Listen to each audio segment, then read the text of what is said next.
Okey, Assalamualaikum dan salam sejahtera bersama saya lagi Megat ZTR. Buat masa sekarang ni, broker HTFX dia ada buat promosi 50% deposit bonus, support floating dengan margin bonus dan korang juga boleh dapat 3 USD cashback. Jadi siapa-siapa yang belum lagi ada akaun ataupun korang nak daftar akaun sama macam saya HTFX, nanti saya akan letakkan link di description. Korang boleh klik link tu dan terus register. So hari ni kita nak bincang sikit ataupun saya nak sharing sikit berkenaan dengan pair apa yang kita patut trade dan kenapa sebenarnya kita nak kena trade pair tu. Okey, tanpa buang masa lagi, jom kita tengok nota. Okey, sebelum kita nak tahu pair apa yang kita patut trade, saya rasa kita kena tahu dululah sikit sebanyak tentang jenis-jenis mata wang apa yang ada dekat dunia ni. Perkara pertama yang kita kena tahu adalah major currency. Major currency ni benda apa? Okey, major currency ni lah mata wang utama di dunia. Maksudnya dekat sini ada nombor 1 sampai 8 yang korang boleh baca sendirilah. Ada USD, ada JPY, GBP. Ni dia punya currency. Ini dia punya negara. Jadi, mata wang ni adalah mata wang utama dunia. Maksudnya, mata wang ini paling banyak digunakan dan juga didagangkan di dunia. Bila kita nak masuk dalam market, contohnya kita nak trade dekat forex lah kan, contohnya dekat MT4 tu, kita biasa nampak kan USD JPY, GBP USD, NZD USD ataupun yang lain-lain tu. Okey, itu semua pair ataupun pairing. Itu bermakna bila kita nak masuk dalam market ni, setiap pair ni dia ada dia punya pairing. Kenapa dia ada pairing macam tu? Sebab katakan sebagai contoh lah, ini secara asas je lah kan. Sebagai contohnya USD JPY. Bila kita masuk posisi buy dekat USD JPY, sebenarnya kita buy USD, kita jual Japanese Yen. Itu secara asasnya je lah. Untuk lebih mendalam, tu kita kena belajar lain nanti. Dan setiap pairing tadi tu, dia ada banyak kan. Pairing tadi tu dia terbahagi kepada dua sebenarnya. Satu major pair dan yang kedua adalah cross pair. Okey, inilah dia major pair. Dia ada 1 sampai 7. Kalau korang tengok kat sini, apa sebenarnya major pair ni? Major pair ni, apa-apa currency yang dekat major currency tadi tu, dia pairing dengan USD. Tak kisahlah USD tu dekat depan ke, USD tu dekat belakang ke. Kalau dia ada USD, dia adalah major pair. Contohnya Euro USD, GBP USD, USD JPY, AUD USD, NZD USD. Ini semua kita panggil dia sebagai major pair. Dia ada juga macam kita panggil, kalau saya salah ni nanti siapa boleh tolong betulkan ya, sebab saya rasa ada juga yang kita panggil exotic pair, yang mana pair, currency tu yang jarang kita dengar. Contohnya Hong Kong, dia pair dengan USD. Contohnya Hong Kong USD, Singapore dollar USD, Chinese Yen USD. Walaupun pairing tu dia ada USD, yang tu kita tak panggil dia sebagai major pair. Jadinya inilah list major pair yang yelah kan, sebagai seorang trader, walaupun kita ni trader newbie, tapi kita kena tahulah bila kalau kita nanti kita pergi seminar forex ke, kita pergi kelas ke, pergi webinar ke, kita jumpa trader yang lagi lama daripada kita, sekali diorang duk sembang pasal news, pasal major pair, cross pair, at least kita tahulah benda apa tu, walaupun kita tak tahu secara mendalam, tapi at least kita tahu. So major pair ni pulaknya, dia terbahagi kepada dua bahagian, iaitu base USD, code USD. Apa dia base USD dengan code USD ni? Okey, kalau kita tengok dekat sini, base USD ni maksud dia mana-mana pair yang dimulai dengan USD. Contohnya USD JPY, USD CHF, USD Kanada. Kod USD ni pula, USD berada di depan, di belakang. Lebih kurang tu yang last lah. Okay, GBP USD, AUD USD, Euro USD, NZD USD. Okay, yang ini penting. Kenapa saya cakap penting? Yang inilah titik mulanya untuk kita kenal mana pair yang kita perlu trade. Satu perkara lagi yang kita kena tahu adalah, okay, kalau kita tengok dekat pair ni sebagai contoh USD JPY ni kan. So, anda katalah, katakan hari ni, USD ni, dia menguat. Manakala JPY ni, dia melemah. Atas sentimen yang kita tak jangka lah kan. Ataupun ada news ke, ataupun memang hari tu USD menguat. Jadi, dekat chart USD JPY ni dia akan bullish ataupun dalam keadaan menaik. Manakala kalau USD melemah, JPY ni menguat, dekat chart USD JPY tu dia akan bearish ataupun dia membuat downtrend ataupun penurunan. Yang tu kita kena tahu. Tapi kan, macam mana pula kita nak tahu kan? Untuk hari tu USD ni menguat ke, melemah ke, JPY ni kuat ke, Kanada ni lemah ke? Macam mana kita nak tahu semua benda tu? Okey, benda-benda tu semua kita boleh tahu melalui kalau kita tengok kalender ekonomi. Contohnya ada Forex Factory dan ada lagi lah macam-macam. Ataupun kita boleh baca news, contohnya dekat berita-berita ekonomi. Okey, benda-benda ni semua kemungkinan kalau saya ada masa, saya akan buat satu video, kita akan bincangkan masalah ni. Okey, ini pula adalah contoh cross pair. Kalau tengok kat sini, walaupun dia major currency, dia duduk dalam major currency, tapi dia pasangan dia bukan USD. Contohnya Euro JPY kan, GBP JPY, AUD Kanada kan, Euro CHF. Okey, inilah yang kita panggil sebagai cross pair. Mana-mana pair yang tidak berpasangan dengan USD. Okey, kita tengok dekat Market Watch, dekat MT4 ni. Yang ni account demo daripada HTFX. So kalau kita tengok kat sini, ni bahagian atas ni ada USD CHF, GBP USD. Semua ni, yang ni lah kita punya major pair tadi tu. Pasangan yang major currency yang berpasang dengan USD. Yang lain kat bawah ni, ni semua kita boleh panggil dia sebagai cross pair. Sebab dia tidak berpasangan dengan USD. Tapi macam yang saya cakap tadi kan, dia ada exotic pair. Kalau kita cari, ada ke kat sini? Okay, ada satu macam ni. USD Hong Kong ni. USD HKD. Lepas tu kita ada Euro Singapore.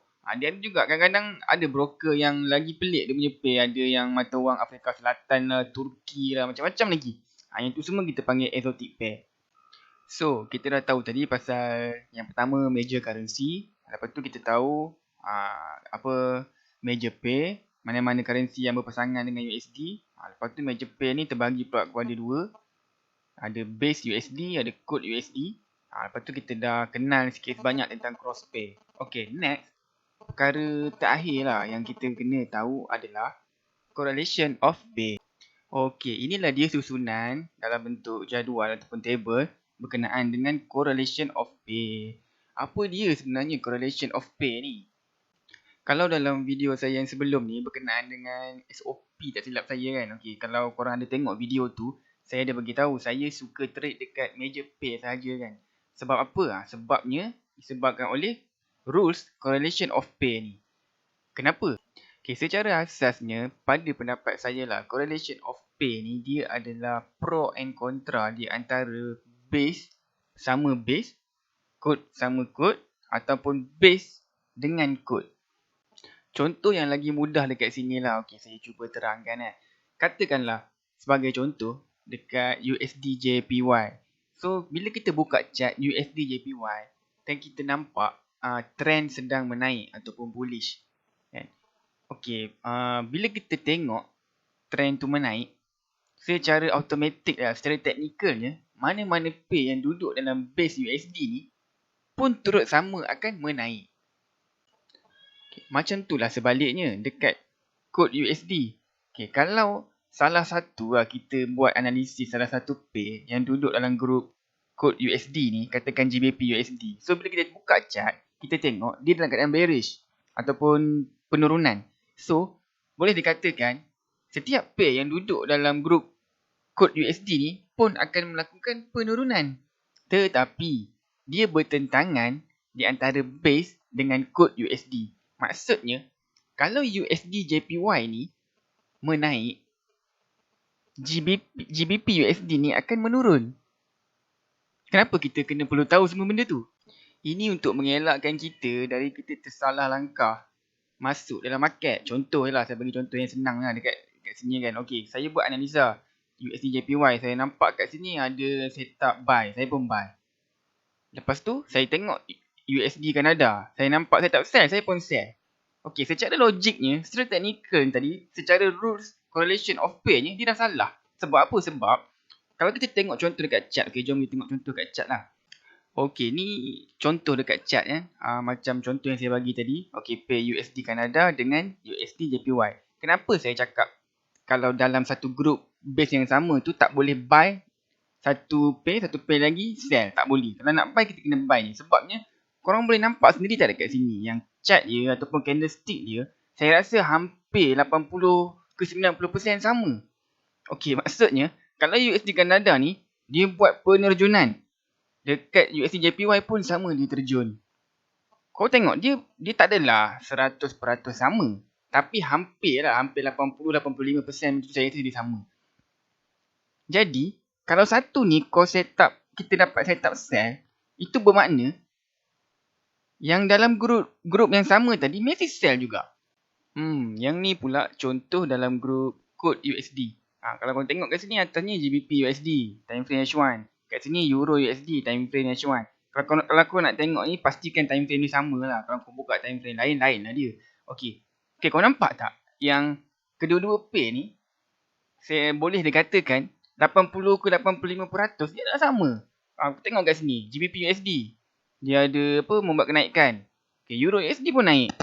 Kau nampak tak dia sama? Dia turun, ni pun turun. Ini naik, dia turun buat compress, ni turun pun buat compress. Dia sama. Sebab itu dia cakap, dalam grup yang sama, contohnya dalam grup base USD yang sama ataupun kod USD yang sama, kita tak boleh satu pair buy, satu pair lagi kita sell. Tak boleh. Sebab apa? Sebab dia dah melanggar correlation of pair tadi tu.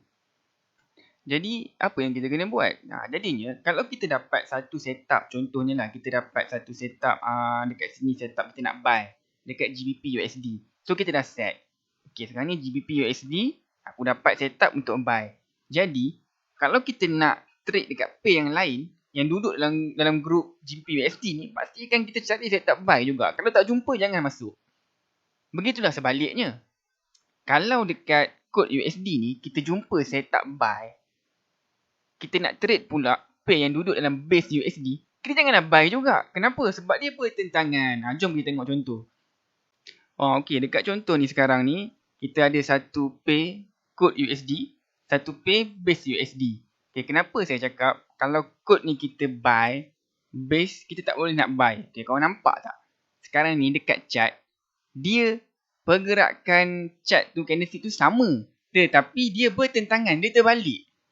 Contohnya dekat sini kalau kau tengok GBP USD dia buat penerjunan ke bawah. Dekat USD dia akan naik. Yang ni dia buat sideway ke atas. Ini dia buat sideway ke bawah. Lepas tu dia pacak ke atas. USDPY pula dia akan terjun ke bawah. Jadi dia bertentangan.